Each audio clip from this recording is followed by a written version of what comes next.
Hello, this is Tony Heller from RealClimateScience.com, talking about Democrats and science. Mark Twain said, "Suppose you were an idiot, and suppose you were a member of Congress." But I repeat myself. And Democrats prove this concept over and over again. Alexandria Cortez says the world's going to end by the year 2030, and the Washington Post says she's absolutely right.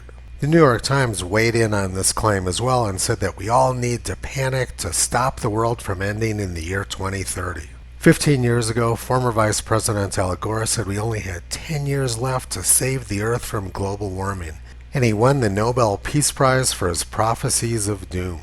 But my favorite part of Democratic Party science came from Representative Hank Johnson of Georgia.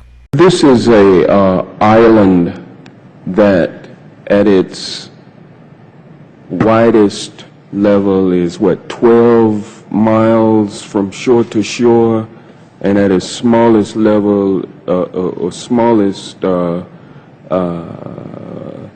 location, it's 7 miles between one shore and the other. Is that correct? I don't have the exact dimensions, but to your point, sir, I think Guam is a small island. Very small island, and about 24 miles, if I recall, long. So 24 miles long, about 7 miles wide at the least widest place on the island, and about 12 miles wide on the widest part of the island. And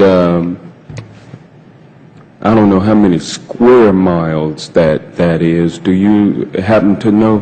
I don't have that figure with me, sir. I can certainly supply it to you if you'd like. Yeah, my fear is that the whole island will become so overly populated that it will tip over and capsize. We don't anticipate that. Representative Johnson believes that the weight of U.S. soldiers in Guam is going to make the island capsize and tip over, and he was just re-elected with 80% of the vote. Now let's fast forward to Twitter trends today.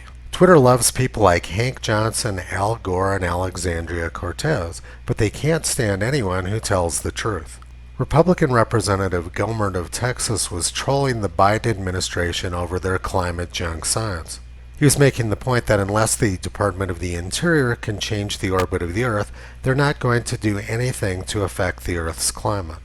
And I understand from what's been testified to the Forest Service and the BLM, you want very much to work on the issue of climate change. I was informed by the immediate past director of NASA that they have found that the moon's orbit is changing slightly, and so is the Earth's orbit around the sun.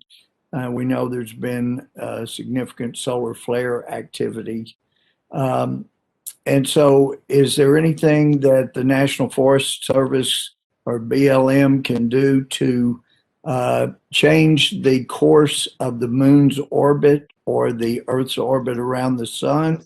Obviously, that would have profound effects on our climate. I would have to follow up with you on that one, Mr. Gohmert. Yeah. Well, if you figure out a way that you in the Forest Service can make that change, I'd like to know.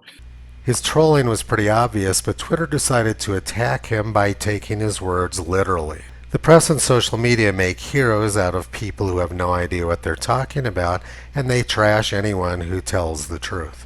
But Toto is a pretty smart dog, and he's been educating people for the past 13 years about the dirty tricks being played by Democrats, the press, and social media. You can visit him and Kyrie on the web at RealClimateScience.com.